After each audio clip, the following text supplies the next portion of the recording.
सीता मैया को एक बार तो वनवास जाना पड़ा, क्योंकि चलो लक्ष्मण जी का अपराध बन गया।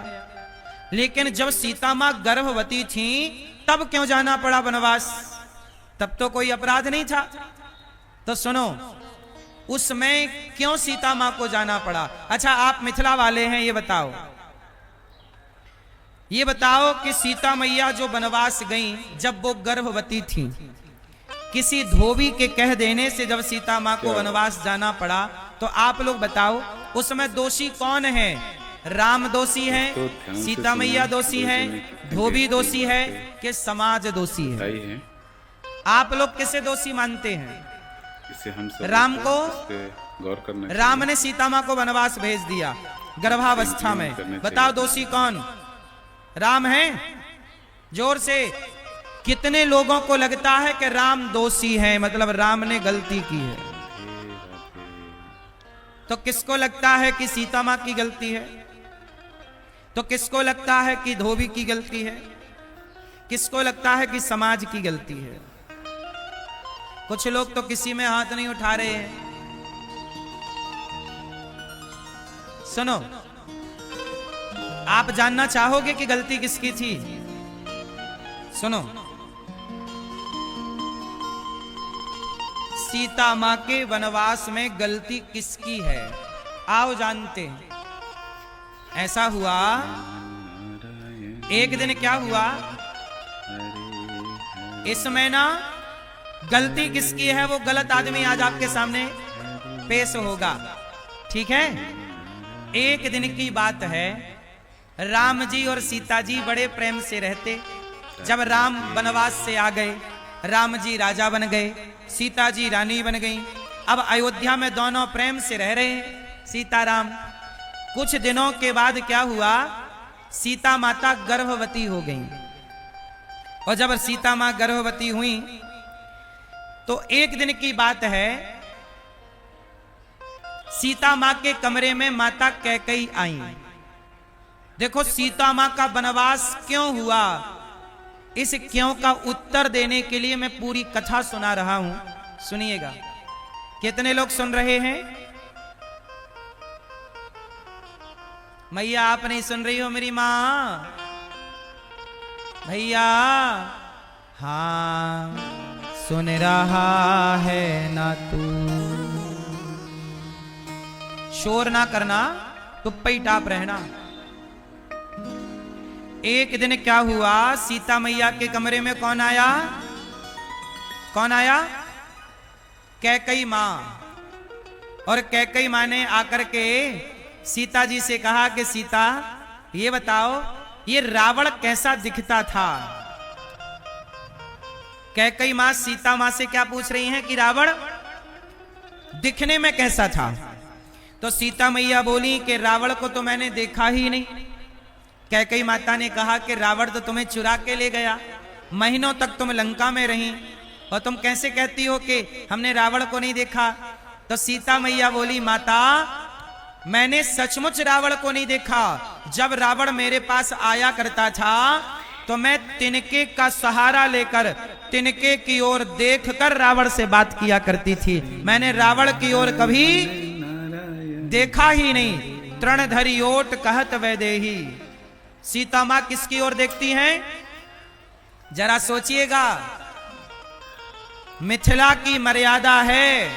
सीता मां ने समाज को मर्यादा सिखाई कि पराये पुरुष से बात किया करो तो नजरें मिलाकर नहीं, नजरें अपने भाई की ओर। जब किसी पर पुरुष से बात करना तो आपके पास कोई आपका अपना हो, उसकी ओर देखते हुए पराये मर्द से बात करनी चाहिए। अच्छा ये बताओ, सीता मां किसकी ओर देख के बात कर रही थी? जोर से।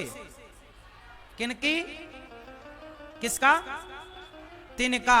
अच्छा ये बताओ, ये तिनका का सीता मां से क्या रिश्ता है? क्या है?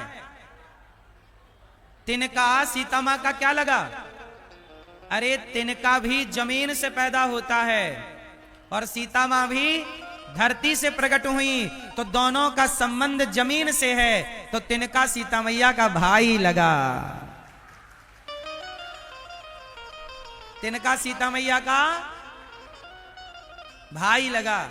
इसलिए आपने देखा होगा नेपाल में, वहां जब कोई अतिथि जाता है तो वहां के लोग घास का माला बना करके उसे गले में सा सम्मान पहनाते हैं।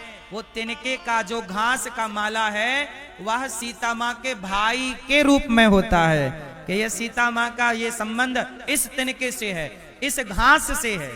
सीता मैया का संबंध किससे है? इसलिए वहां पे नेपाल का मुख्य ना वो आभूषण वही है। बोलो हाँ, क्या बोलते हैं उसे? हाँ, मतलब पूरा हरा होता है ना। हाँ,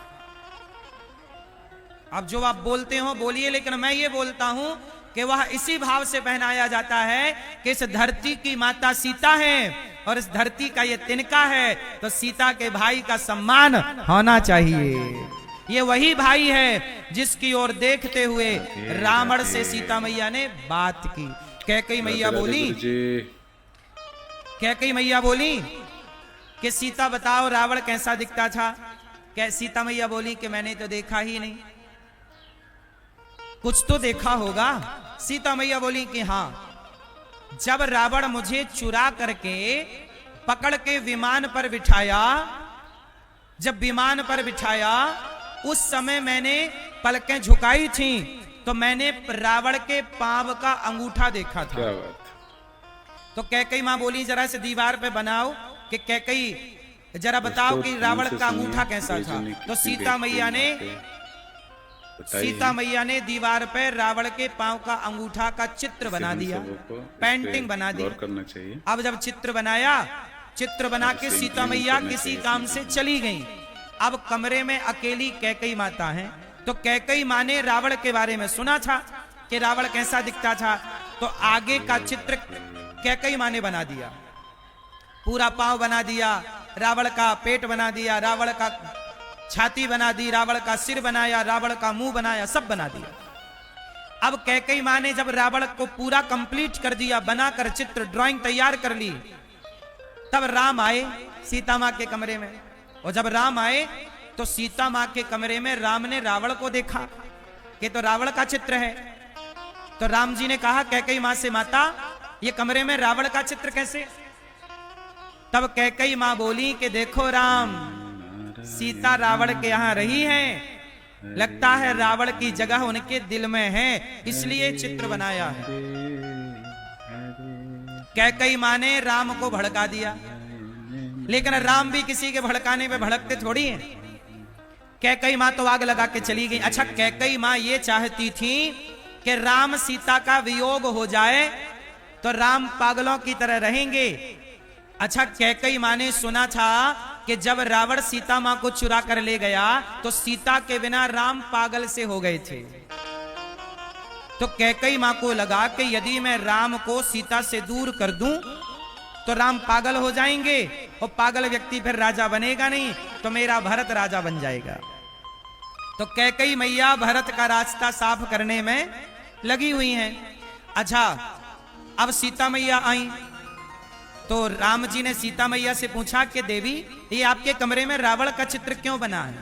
सीता मैया ने कहा प्रभु ये किसका चित्र है मैं नहीं जानती, वो तो कैकई मां ने मेरे से पूछा कि रावण कैसा दिखता था, तो मैंने कहा कि मैंने तो केवल पांव का अंगूठा देखा है, तो मैंने वो अंगूठा केवल मैंने बनाया, बाकी चित्र कैकई मां ने बना दिया। अब राम समझ गए कि कैकई माता हमें सीता से दूर करना चाहती है। और राम ने सोचा कि यदि मेरी मां ने मुझे कहा था कि वनवास चले जाओ तो मैं चला गया, यदि मेरी माता सीता से दूर करना चाहती है तो लगता है मेरी मां का यही मन है।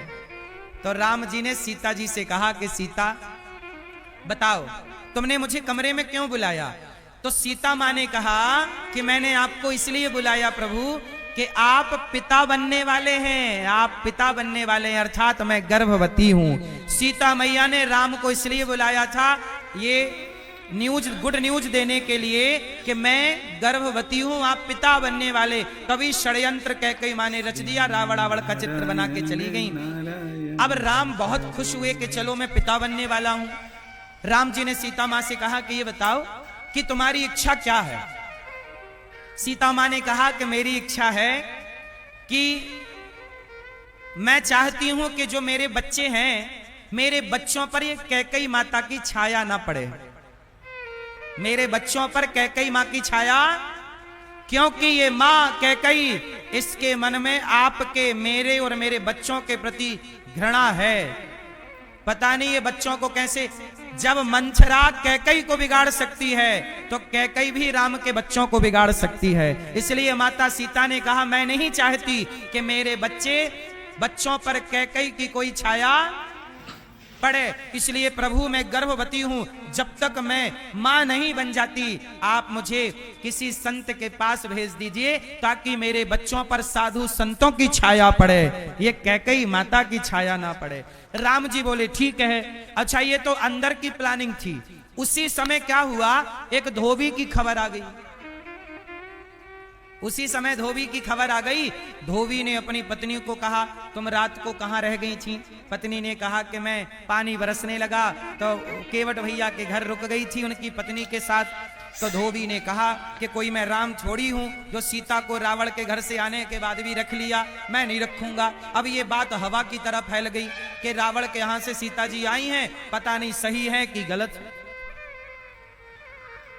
अब जरा देखिए समाज ने सीता मैया पर क्या आरोप लगा दिया कि पता नहीं ये सही है कि, जोर से।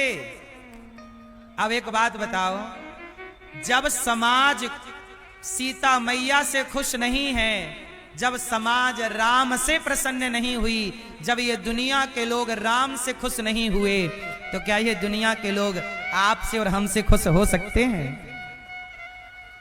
इसलिए कहता हूं दुनिया वालों को खुश करने की जरूरत नहीं है। ये कभी राम से खुश नहीं हुए, सीता मां से खुश नहीं हुए, हमसे आपसे क्या खुश होंगे? इसलिए कहता हूं जगत को खुश ना करिएगा, जगन्नाथ को खुश कर लीजिएगा, भगवान को खुश रखिएगा। संसार को तो आपके बाप आपके दादा भी खुश ना रख पाए। बोलो हाँ। हम सबों को इस पे इसलिए संसार अपनी मस्ती से चलेगा, आप अपनी मस्ती से चलिएगा। किसी के कुछ कह देने से आप परेशान ना हुआ करो, क्योंकि दुनिया का काम कहना है। आप अच्छे होंगे तो भी कहेंगे, बुरे होंगे लोग का काम कहना है। एक बार क्या हुआ, एक बाप बेटा गधे से जा रहे थे दूसरे गांव, मतलब रक्सौल से मोतिहारी जा रहे थे। क्यों, मोतिहारी पास में है। एक बार क्या हुआ कि बाप बेटा गधे पर बैठ करके, दोनों बाप बेटा गधे पर बैठे और मोतिहारी जा रहे थे। तो गांव के कुछ लोग मिले, गांव के लोगों ने कहा राम राम, एक गधे पर दो गधे बैठे हुए हैं, इतना सा गधा और दो लोग बैठे हैं। तो उनमें से एक उतर गया। अच्छा देखो, लोगों ने कहा कि तुम दो क्यों बैठे हो, तो उनमें से एक उतर गया। तो बाप उतर गया, बेटा चला। दूसरे गांव में पहुंचे, दूसरे गांव के लोग बोले राम राम राम राम, कैसा कलयुग आ गया, बेटा गधे पे बैठा है और बाप पैदल पैदल चल रहा है, राम राम राम राम। लोगों ने तब भी कहा। तो अब क्या हुआ कि बेटा उतर गया, बाप बैठ गया। और जब बाप बैठा तो तीसरे गांव में पहुंचे। ए भैया राधे राधे, चुप रहो, चुप, सुनने आए हैं ना, चुप रहो। तो अब क्या हुआ, बाप उतर गया, बाप बैठ गया और बेटा गधे से उतर गया। और जैसे ही चले तो आगे चले तो लोगों ने कहा राम राम, कैसा निर्दयी बाप है, खुद बैठा गधे पे और छोटे से बेटे को पैदल पैदल चला रहा। तो बेचारे दोनों उतर गए, दोनों। और जब दोनों उतरे तो आगे पहुंचे गांव में, तो गांव वालों ने कहा वाह, जब गधा है तो पैदल क्यों चल रहे हो? अब जरा देखिएगा, दोनों बैठे थे तो भी लोगों ने कहा, दोनों उतर गए तो भी लोगों ने कहा, एक बैठा एक उतरा तो भी लोगों ने कहा। इसलिए लोग क्या कहते हैं इसका ध्यान मत दो, आपका जो काम है वो अपना काम मन लगा के करते रहो, क्योंकि लोग तो कहेंगे, लोग तो कहेंगे। किस किस का मुंह पकड़ोगे, इसलिए बिना मुंह पकड़े किसी का हाथी चला बाजार और कुत्ते लगे। हाथी चलता है, कुत्ते भौंकते हैं। आप भी अपने लक्ष्य की ओर, अपने लक्ष्य को प्राप्त करने आगे बढ़ते रहिए। जिसे जो कहना है कहने दीजिए, समाज की परवाह ना किया करिए। अब सीता मैया को धोबी ने कह दिया कि लो, रावण के यहां रह के आई हैं, पता नहीं कैसी हैं। अच्छा एक बात बताओ, लोगों ने कहा कि सीता जी परीक्षा दे दें, अग्नि परीक्षा तो हम मान जाएंगे कि सीता मां पवित्र हैं। अब सीता मैया ने कहा, राम जी ने कहा दे दो परीक्षा।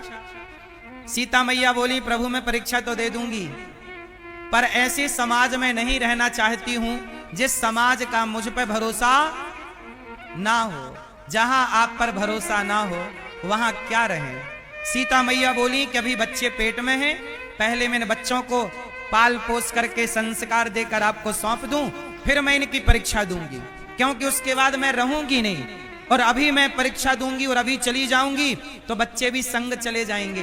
तो इसलिए सीता मां जंगल गई और वाल्मीकि जी के आश्रम में वहां रही। और आपको एक बात और बताऊं, वाल्मीकि जी के आश्रम में जब तक सीता मैया रही तब तक राम जी की पूरी सेना और जनकपुर की पूरी सेना वहां पर सीता मां की सेवा और सुरक्षा में रही है। बाकी अपना स्वावलंबी मां सीता है, अपना काम करती हैं। सीता मां किसी से सहयोग नहीं लेना चाहती, किसी का एहसान लेना नहीं चाहती कि मैं एहसान किसी का लूं, किसी का नहीं। अब सीता मैया जंगल में है और खुद जंगल की लकड़ी काटती हैं, बच्चों को पढ़ाती लिखाती हैं और स्वावलंबी बनाती हैं। राम के बेटे लवकुश हैं। अच्छा, लवकुश के बिगड़ने की संभावना ज्यादा थी कि नहीं अयोध्या में? जोर से थी। कैकई मां का साया पड़ जाता तो बच्चे बिगड़ सकते थे। इसलिए सीता मां ने कहा कि मेरी संपत्ति मेरी संतान है, यदि मेरे बच्चे सही रास्ते पर चल पड़े तो मेरा माता होना सार्थक हो जाएगा। और ये बच्चे बिगड़ गए तो ना आपका बाप होना सार्थक हुआ, ना तो आपका मां होना सार्थक हुआ। इसलिए यहाँ जितनी मां बैठी हैं और जितने बाप बैठे हैं, सबसे मैं कहूं आपकी दौलत सोना चांदी नहीं है, आपकी दौलत हीरा मोती पैसा रुपया खेती बाड़ी नहीं है, आपकी दौलत संतान है। यदि आपके बच्चे योग्य हो गए तो आप सफल माँ बाप हैं, और अयोग्य रह गए तो आप असफल फेल माँ बाप हैं। इसलिए अपने बच्चों को समय दो और अपने बच्चों को पढ़ा लिखा कर संस्कारी बनाओ। यदि आपका बेटा गलत रास्ते पर चला गया तो दौलत का करोगे क्या? कहो मेरी माँ, तुम्हारा ही बेटा तुम्हें पानी नहीं देता, किससे कहोगे? तुम्हारा ही बेटा तुम्हें गाली देता है, किससे कहोगे? और गाली देता है तो सुनना पड़ेगा। क्यों? क्योंकि संस्कार नहीं दोगे तो बच्चे गाली ही देंगे। बाद में रोगे कि बेटा गाली देता है, बेटी गाली देती है। आजकल केवल बेटा ही नहीं, बेटियां भी रास्ता भटक रही हैं। आप में से कितने लोगों को अच्छी बहू चाहिए? संस्कारी बहू जो परिवार को बांध के रखे, ध्यान रखे परिवार। कितने लोगों को अच्छी बहू चाहिए? हाथ उठा के बताओ। अच्छा बताओ, आप लोगों को जैसी बहू चाहिए, सच बताना, क्या आपकी बेटी वैसी है?